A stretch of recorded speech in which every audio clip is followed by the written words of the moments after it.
Al-Fatihah.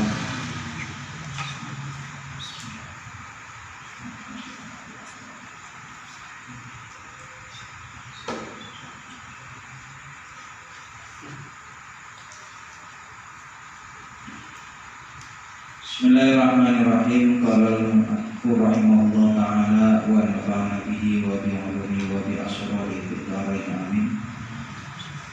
Wa ruwiya lan diriwayataken apa anna rajulan satamne wong lanang iku jaa teka sapa rajul ila Umar maring sahabat Umar radhiyallahu. Muga-muga ridhani sapa Allah Gusti Allah anhu saking sahabat Umar.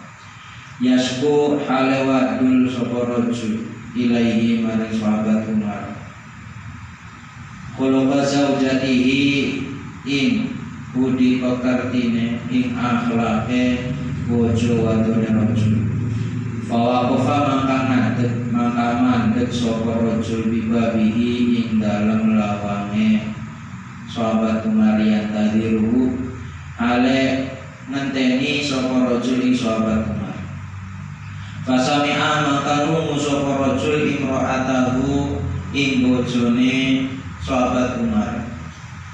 Tastatilu hale ngomongi sapa imra'atahu alaihi ing atase sahabat Umar bilisaniha kelawan lisane imra'ah. Wa huwa hale utawi sahabat Umar iku sakitun wong kang meneng. La yaruddu tegese orang jawab sapa sahabat Umar alaihi ing atase imra'ah. Fansorofa mangalunga sapa ar-rajulu mengkono-mengkono wong lanang qailan hale kang ngucap. Tidak kana nalikane ana apa hadza ikilah hal. Iku hala amirul mukminina tingkai amirul mukminin.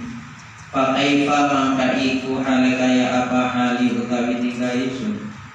Wa kharaja maka miyos maka medal sapa Umar sahabat Umar faro'ahu maka ningali sapa sahabat Umar ing rajul mudbiron hale wong kang mundur. Panadahu maka undang-undang sapa sahabat Umar ing rajul.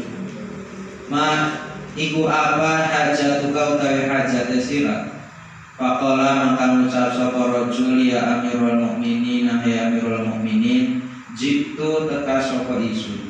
Asku hale wadul sapa isun ilaika maring Tuhan pulo zaujati ing budi pekartine bojo wadon pula. Wastitara ta'ala nyewote zaujati alaiya ing atase isun. Pasami'tu maka krungu sapa isun zaujataka ing bojone Tuhan kadzalika hale kaya mengkono-mengkono istitola. Farja'tu maka balik sapa isun. Wa qultu lan ngucap sapa isun ida kana nalikane ana apa amirul mukminin tingkai amirul mukminin ma zaujatihi sata bojo wadone amirul mukminin fa kaifa mangke hale kaya apa hali utawi tingkai isun. Faqala mangka dawuh lalu maring rajul sapa Umar sahabat Umar. Ya ahi sedulur lanang isun. Ini satemene isun iku ing amal Tuhan nahan sapa isun ing zaujati. Li hukukin karena piro-piro hak laha kaduwe zaujati alayya wajib ing atas isun. Innaha satemene zaujati iku tobbah wa tukang masak li ta'ami maring panganane isun. Khabbazatun tur kang gawe roti li khubsi kaduwe roti isun. Wasalatun tur tukang nyuci tukang nggali siabi mari piro-piro pakaian isun.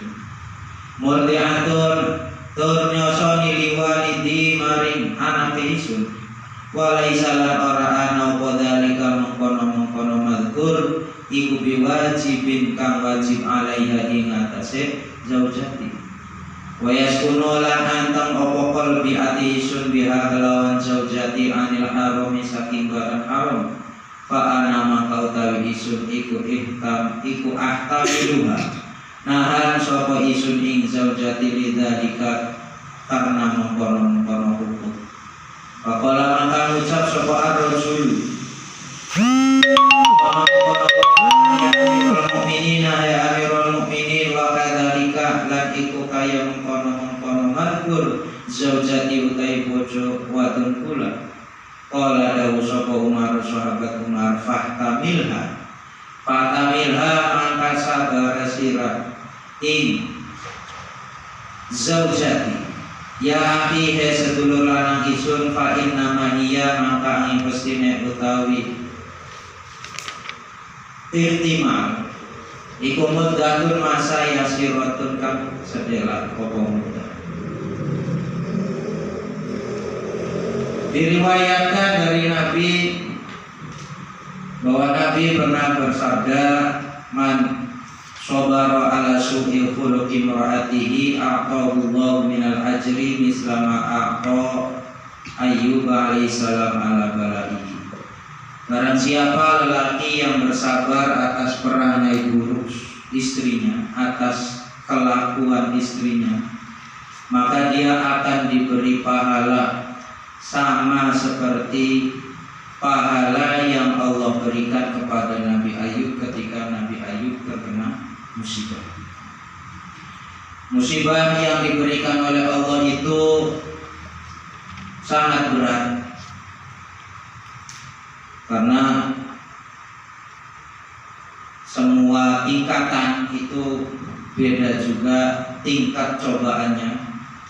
Kalau tingkatannya derajatnya masih rendah, ya cobaannya pastinya akan yang kecil-kecil. Kalau orangnya derajatnya tinggi, ya pasti cobaannya akan lebih besar. Begitu juga cobaan yang diberikan oleh Allah kepada Nabi Ayub. Cobaan yang diberikan oleh Allah pada Nabi Ayub itu lantaran karena sifat hasudnya iblis.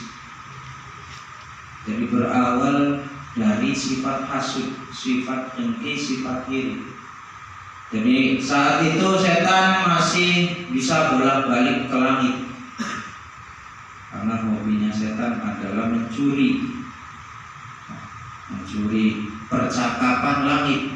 Walaupun percakapannya itu banyak tidak benarnya, banyak bohongnya. Nah, nanti dari mencuri percakapan itu setan, iblis akan memberitahu kepada kahana, kepada saharoh, ya, kepada tukang ramal, dukun, ya, dan embah-embah yang lainnya, yang nanti seolah-olah itu benar, padahal itu adalah bisikan dari setan, yang setannya berasal dari ngupingnya setan. Hobinya setan itu nguping, mencari tahu, kepoan kalau setan itu. Jadi orang yang kepoan ya rata-rata setan. Kemudian ngasih tahu. Nah, suatu hari setan biasa lagi mencari, lagi berusaha mencuri pendengaran kabar dari langit. Tiba-tiba setan kedengaran malaikat sedang membacakan sholawat, membacakan istighfar. Jadi sholawat atau istighfar kalau ukurannya kita ya doa. Kalau Nabi, kalau malaikat baca sholawat itu ya berarti memohonkan ampunan. Kalau Allah membaca sholawat berarti Allah memberikan ampunan. Jadi kalimatnya sama. Kalimatnya sholawat, kalimatnya istighfar, tapi beda artinya. Nggak bisa disamakan, tidak boleh disamakan. Sholawatnya Allah, sholawatullahi alaih, ya, itu bukan berarti sama seperti kita baca sholawat, enggak. Nah, suatu hari setan iblis ini mendengarkan sedang memuji Nabi Ayub, lagi ngalem Nabi Ayub. Nah, setan kalau ada orang yang soleh, kalau ada orang yang dipuji, gemes, kesel. Kenapa? Kenapa saya nggak bisa gitu? Saya mau begitu pasti tidak akan diterima oleh Allah karena sudah dilaknat. Jadi yang ada adalah hasud dengki. Gimana caranya supaya orang lain ikut sama saya? Gimana pun caranya. Akhirnya ngadu sama Allah. Ya Allah, saya tadi mendengar malaikat lagi pada ngalem Nabi Ayub, sedang memuji Nabi Ayub. Nabi Ayub di situ diceritakan oleh malaikat orangnya ahli ibadah, orangnya ahli syukuran, orangnya ahli wiridan, ahli segala macam yang baik-baik. Kata iblis, nah begitu itu karena Nabi Ayub nggak pernah dikasih cobaan. Nggak pernah dikasih cobaan. Coba dikasih cobaan sekali pasti nggak bakalan ibadah lagi, nggak bakalan sholat lagi. Jadi saya mohon izin sama pimpinannya langsung. Saya dikasih kemampuan, saya dikasih izin untuk mencoba Nabi Ayub. Kata Allah, silakan kamu coba Nabi Ayub. Akhirnya malaikat si iblis langsung mengumpulkan anak buahnya, rapat mendadak, sidang kumpul, afari itu syayatin kumpul semua, pembesar-pembesarnya. Kemudian ngomong, nih anak buah saya semua, saya sudah dapat izin dari Allah untuk mencoba Nabi Ayub, untuk memberi cobaan kepada Nabi Ayub. Akhirnya setan mutus salah satu anak buahnya, Ibrit, kamu sana berangkat dicoba Nabi Ayub. Siap komandan, apa yang harus saya lakukan? Bakar semua perkebunan yang dimiliki oleh Nabi Ayub. Nabi Ayub pada saat itu punya hampir berapa?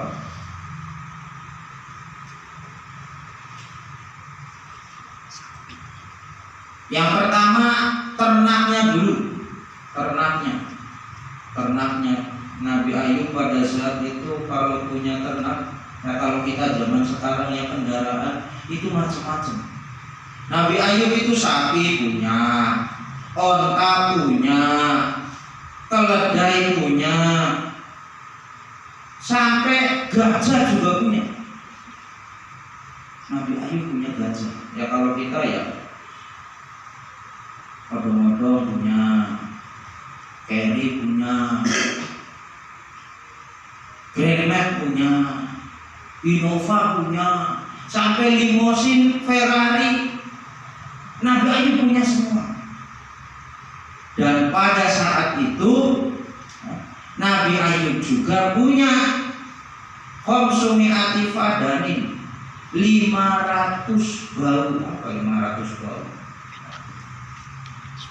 500 hektar atau berapa? Luas. Yang 500 hektar tanahnya itu dikelola oleh 500 budak.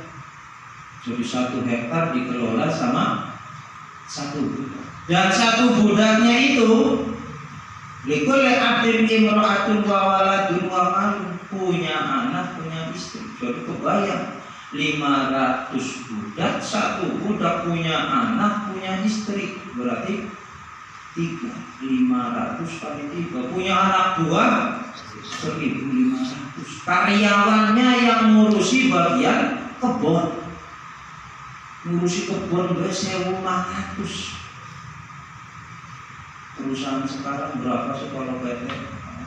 Nabi Ayub nabi kebun itu belum sapinya, belum ternak yang lain.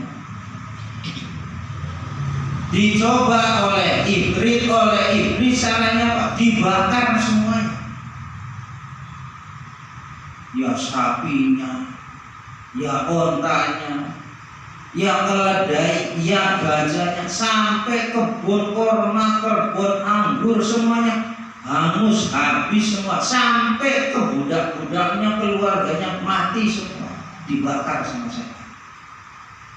Habis laporan si iblis itu, bos, perintah sudah dilaksanakan, laporan selesai, terus akhirnya setan datang ke Nabi Ayub.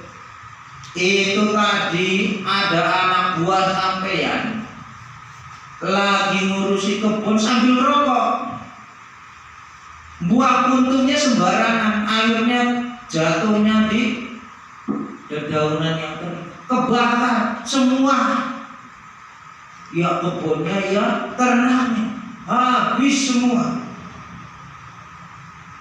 Apa yang diucapkan oleh Nabi Ayub?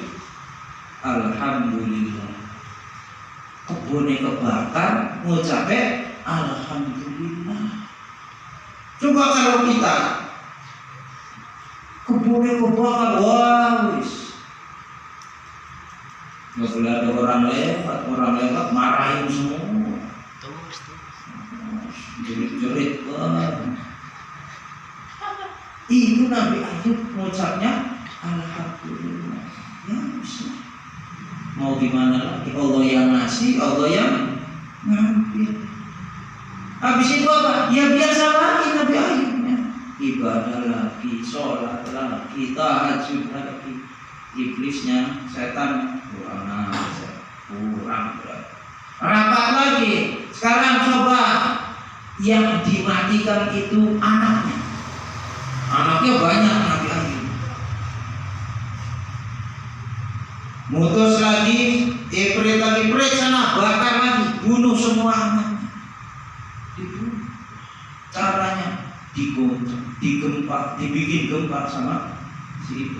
Tanahnya digoyang, rumahnya digoyang-goyang, sampai dibalik tanah, meninggal semua. Lapor lagi si setannya sama Nabi Ayub. Itu anak sampeyan meninggal semua. Tadi ada gempa, ada tsunami, ambles masuk semua, mati semua. Nabi Ayub bilangnya, astagfirullahaladzim.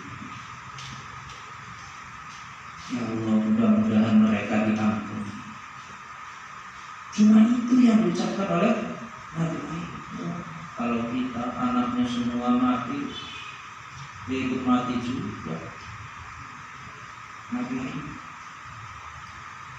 Habis itu ya ibadah lagi terus Nabi Ayub, kayak biasa. Tambah makal si setan, lapor lagi sama Allah, ya Allah, saya minta izin mau mencoba Nabi Ayub sama badannya. Saya akan memberikan musibah, memberikan cobaan sakit kepada Nabi Ayub ke badan.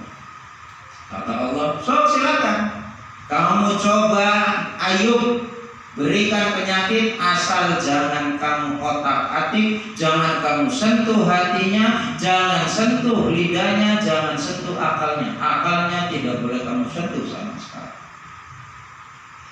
Siap. Akhirnya iblis sendiri, setan sendiri turun. Bosnya langsung, saking keselnya. Caranya adalah ketika Nabi Ayub wiridan, ditiupkan angin ke hidungnya, digamoni. Setelah ditiup itu Nabi Ayub mendadak semuanya itu badannya panas dan gatal berkira-kira, masya Allah, sampai ugal mengukuri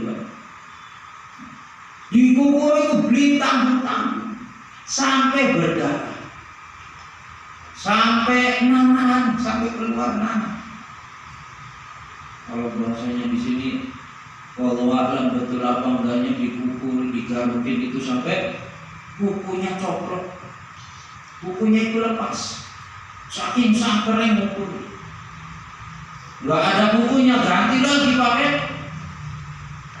apa? Terenggal, pecah gitu. Nah kalau kita pakai parut, wah, morek terus. Digaruk sampai berdarah berhari-hari sehingga menimbulkan luka. Lukanya nanah, bahkan di satu keterangan itu sampai keluar ular. Dari luka-lukanya itu keluar ular. Apakah terus Nabi Ayub enggak sholat? Enggak, tetap sholat. Bahkan di satu keterangan Nabi Ayub kalau mau sholat itu ularnya diambilin dulu karena najis. Ularnya itu najis, diambilin, dikumpulkan di satu tempat. Jadi lukanya diambil, diwadahi. Nanti selesai sholat apa? Dimasukin lagi ularnya. Wah kalau kita pemboyo sih ular jadi sampel. Nabi Ayub itu saking Rahman Rahimnya Nabi. Jadi jangankan manusia, binatang saja Nabi Allah itu tidak berani membunuh. Jangankan Nabi, waliullah. Di satu keterangan ada satu binatang, kalau kita namakannya angge-angge. Tahu angge-angge? Ya, angge-angge itu dulu saya waktu ngaji nggak percaya. Akhirnya saya nekat, si angge-angge itu saya ambil. Jadi ketika itu Pak Kiai menerangkan ada seorang wali ketika sujud tanpa sengaja lututnya nginjek angge-angge sehingga angge-anggenya mati. Ini si wali nangis, angge-angge matinya nggak sengaja, nangis. Akhirnya berdoa ke Allah, minta ke Allah supaya si angge-angge ini bisa hidup lagi karena nggak mau membunuh. Akhirnya diberi ilham oleh Allah bisa dengan cara dimasukkan kayu lidi kecil sekali, kepala dengan badannya dipisah, disambung pakai lidi itu, disambung lagi, ditiupkan, kemudian hidup lagi angge-angge. Saya dulu waktu ngaji begitu, saya nyari angge-angge langsung. Nemu. Saking penasarannya, saya ambil itu. Saya pisahkan badan dengan kepalanya. Saya cari. Ada kayu kecil, bukan otot, bukan daging, bukan tulang kayu. Taunya kayu, saya potong. Itu bunyinya kayu patah. Ya karena makomnya beda, saya sambung lagi nggak hidup si angge-angge, tetap mati. Lah Nabi Ayub begitu. Jadi ularnya setelah dikeluarkan dimasukkan lagi ke tubuh, sampai akhirnya menimbulkan bau busuk, sampai menimbulkan bau yang nggak enak, yang menyebar. Jadi zaman itu Nabi Ayub punya 12 kelompok, 12 tim. Yang tim ini sangat solid yang menjadi penyokong Nabi Ayub. Walaupun solid, walaupun tim itu kuat, karena Nabi Ayubnya seperti itu, 12 tahun ini nggak kuat dengan kondisi Nabi Ayub. Akhirnya Nabi Ayub diungsikan di ujung desa. Di sana ada rumah kosong nggak berpenghuni. Nabi Ayub ditempatkan di situ. Ya kalau zaman sekarang itu nanti diisolasi di situ. Berhari-hari tidak ada yang mau menemani kecuali satu istrinya, yaitu namanya Rahmah. Nah, Siti Rahmah ini pernah tanpa sadar, satu keterangan Siti Rahmah ini kepiak. Apa kepiak? Apa bahasa Indonesia kepiak? Kecerai kan? Ya itulah kepiak. Ada satu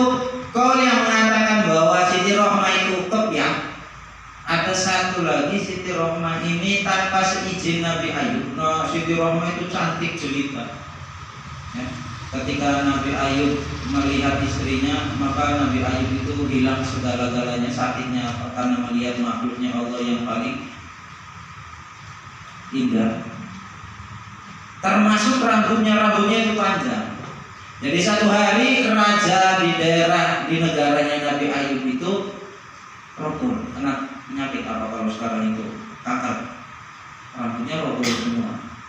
Lah sayembara, barang siapa punya rambut yang paling bagus, berapapun mintanya saya bayar. Akhirnya Siti Rohmah tanpa seizin Nabi Ayub memotong rambutnya, dijual ke anak kerajaan, dibayar. Ya uangnya buat siapa? Ya untuk makan sehari-hari dengan Nabi Ayub. Nabi Ayub tidak terima. Nabi Ayub tidak terima. Akhirnya Nabi Ayub nazar, saya akan menjilidkan 100 pukulan. 100 pukulan. Ketika sembuh, Nabi Ayub sembuh, nazarnya ini harus dilaksanakan karena nazar, karena pakai nama Allah. Wallahi Nabi Ayub. Allah juga kasihan ini menjual rambutnya, ini kepiaknya ini karena saking capeknya ingin menafkahi Nabi Ayub. Jadi dilema. Kalau dilaksanakan maka harus dijilid 100 kali. Kalau tidak dilaksanakan berarti melanggar sumpah. Akhirnya diberikan solusi oleh Allah. Nah, ini nanti dalam fikih nanti selanjutnya dinamakan hera, ya, rekayasa. Jadi yaudah ayo kamu kumpulkan 100 kayu. Kamu kumpulkan 100 kayu, kamu ikat jadi satu. Bahasanya kayu apapun ya. Lidi juga kayu. Jadi lidi dikumpulkan 100, diikat jadi satu. Kemudian dipukulkan kepada istrinya. Genaplah 100 pukulan. Selesai. Nazar dilaksanakan, sumpah tidak dilanggar. Itu di salah satu kisahnya Nabi Ayub. Jadi istrinya Nabi Ayub, masya Allah, walaupun suaminya sakitnya itu masya Allah, sampai menimbulkan bau yang tidak enak, sampai sesak. Saking baunya itu sampai sesak dadanya. Pernah suatu ketika Nabi Ayub melihat istrinya mengobati, yang kalau sekarang mungkin penyakit kencing manis mungkin ya, sampai lukanya begitu. Itu mengobatinya, bersihin lukanya itu sambil nahan napas. Istrinya Nabi Ayub Siti Rohmah. Tapi tetap dijalani setiap hari, sampai akhirnya disembuhkan oleh Allah. Kebayang begitu berat cobaannya Nabi Ayub, musibahnya Nabi Ayub. Kalau kita ya makomnya begini ya, paling yang hilang uang 100.000, paling hilang uang 200.000, paling banyak 1 juta, 1 miliar. Nabi Ayub semua hartanya hilang, ditinggal mati sama anaknya yang mati 1, 2, 3. Nabi Ayub semuanya. Yang dulunya jadi orang terpandang sampai diusir, harus dikeluarkan dari desa, yaitu cobanya Nabi Ayub. Pahalanya besar, sangat besar, dan itu akan dimiliki, akan diberikan kepada suami yang sabar atas perangai istrinya. Istri yang ngomong baik, yang namanya perempuan itu ngomong terus, karena mulutnya ada 2. Kalau mulutnya cuma 1, gak bakalan ngomong terus. Jadi suami yang sabar. Jangankan kita, itu terjadi pada diri sahabat Umar bin Khattab Orang yang segitu garangnya, orang yang segitu galaknya, orang yang segitu sangarnya, saking sangarnya, saking galaknya, malaikat maut dibugis. Apa dibugis? Digertak malaikat maut. Malaikat maut mau ngambil rohnya sahabat Umar, dimarahin dulu. Saking kendelnya sahabat Umar. Ya malaikat maut itu apa dijunjung nyawa malah digentak. Ya kalau bahasa sekarangnya orang yang ditagih lebih galak daripada orang yang nagih. Nah, itu sahabat Umar. Itu saking garangnya sahabat. Suatu hari ada umat Islam, seorang laki-laki, seorang suami datang ke sahabat Umar. Jadi sahabat Umar itu kantornya di rumahnya. Tiap hari terima pengaduan, keluhan. Nah, suatu hari ada orang laki-laki datang, sudah sampai di depan rumahnya, mau ketok-ketok. Ketok-ketoknya sih nggak ada pintunya. Mau salam, kelihatan. Jadi ada di dalamnya sahabat Umar itu ada rumah, kemudian ada ruangan sendiri untuk menerima aduan masyarakat. Ruangan yang hanya ditutupi oleh hijab, satir. Ya kalau kita pakai langsenya tembus pandang, kelihatan dari geremeng-geremengnya orang kelihatan. Di situ kelihatan orang itu. Nah, itu sahabat Umar, itu sahabat Umar. Lagi diapain? Lagi diomelin sama istrinya. Wah, istrinya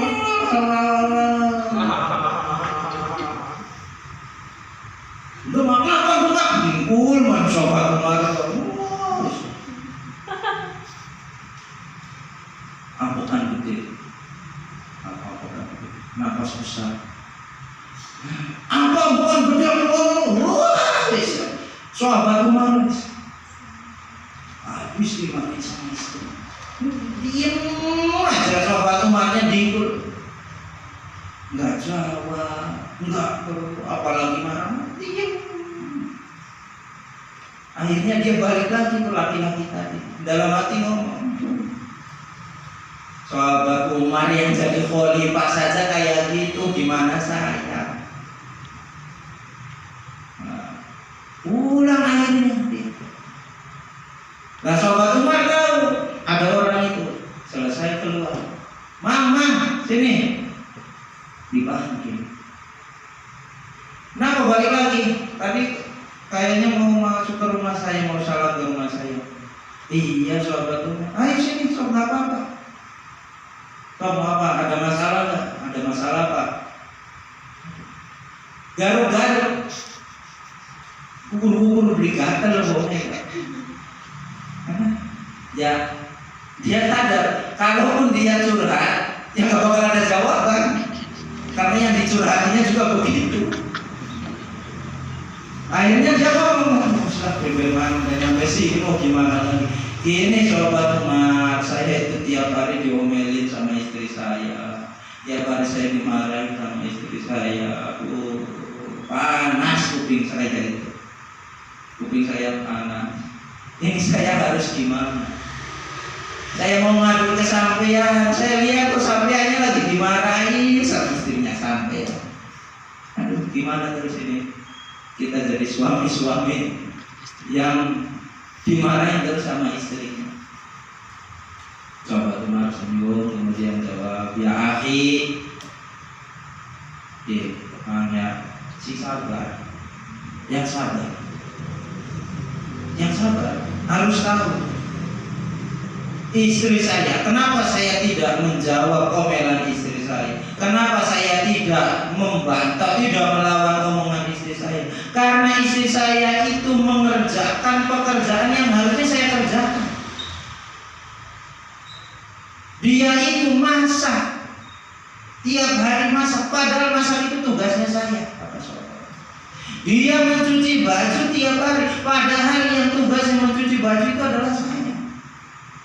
Ditambah lagi dia ngurusin anak saya, yang padahal ngurusin anak itu harusnya tugasnya saya. Dan dia menjaga anak saya supaya tidak makan barang haram, padahal itu bukan tugas. Ya akhi, fa inna man yamuddatun ya sabar namanya. Beli bakal sulit. Itu tidak akan lama, cuma waktu yang sebentar. Lama-lamanya ya cuma semasa hidupnya. Jadi sabar. Dan itu barang siapa suami yang sabar atas omelan istrinya, maka dia akan diberikan pahala sama seperti pahala yang diberikan kepada Nabi ketika terkena musibah. Apakah suami saja? Enggak, perempuan juga sama. Barang siapa perempuan yang sabar atas perangai buruk suaminya, maka dia akan diberikan pahala sama seperti pahalanya Siti Asia. Siapa Siti Asia? Binti Fir'aun. Jadi bintinya bukan anak. Bintinya itu bukan anak. Ada yang mengatakan bintinya binti asli, anak asli. Ada yang mengatakan bintinya itu adalah anak perempuan di zamannya Fir'aun. Itu ya pahalanya besar sekali Siti Asia. Sudah masuk, sudah terkenal. Bagaimana pengorbanannya Siti Asia mempertahankan akidahnya. Itu sama seperti pahala yang diberikan kepada seorang istri yang suaminya gak benar, yang akhlaknya gak benar.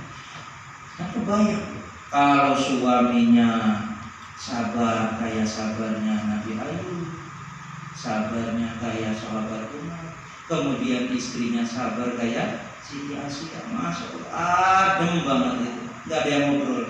Kira-kira wallahu a'lam bishawab.